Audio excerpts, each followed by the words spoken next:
These egregious and cruel conditions and policies are not accidental. Mr. Homan, during your time as acting ICE director, deterrence was the order of the day for you. The memo bears that out, exactly what you planned for.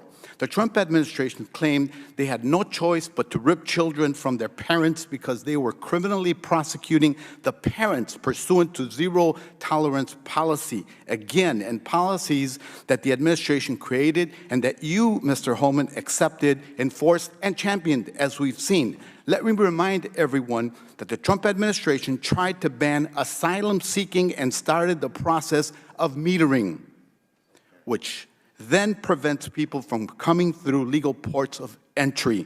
That exacerbated the crisis. People are desperately waiting months just to get in line and be granted the inalienable rights to due process. Mr. Homan, you have said that most immigrants are, quote, not criminals other than the criminal act that they do when they enter the country illegally. That is why I think we ought to revisit decriminalizing desperation, striking sections 1325 and 1326 of Title VIII of the U.S. Code, the statutes that the administration has leveraged to separate thousands of children from their families. Mr. Homan, do you understand that the consequences of separation of many children will be lifelong trauma and carried across generations? Have we not learned from the internment of Japanese Americans? Mr. Homan, I'm a father. Do you have children?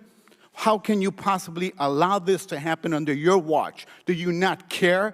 Is it because these children don't look like children that are around you? I don't get it. Have you ever held a deceased child in your arms? First of all, your comments are disgusting.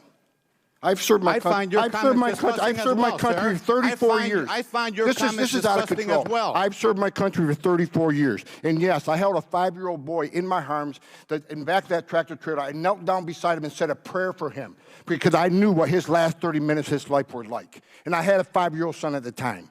What I've been trying to do in my 34 years serving my nation is to save lives. So for you to sit there and insult my integrity and my love for my country and for children, that's why this whole thing needs to be fixed. And you're the member of Congress. We agree on that. Fix it. We agree on that, but I disagree. But I also disagree with your characterization of immigrants as prone to criminality. People for 3 decades on this. Gentlemen's time has expired. It's my time now. Mr. Chairman, it's my time. The gentleman ripped off about 7 different questions designed to go at the character of Mr. Homan, and Mr. Homan should be given a chance to respond. It was ridiculous, the way he just rattled them all off and wouldn't let him respond to them. Let me say this. I understand that, but first of all, I'm going to have civility in my hearings. All right? I have the floor. I understand, and I agree with you. I'm going to have civility. That's why I was banging, so that we could hear each person speak. I have been very courteous and very kind. Now, Mr. Homan, do you have something to say?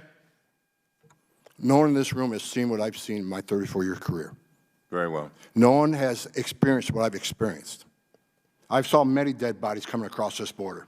And you want to talk about the memo? This memo is one option to stop death.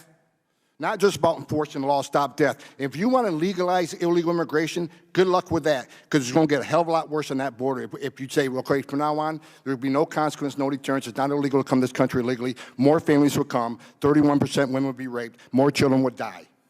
We're a nation of laws. If you don't like it, sir, change it. You're the legislator.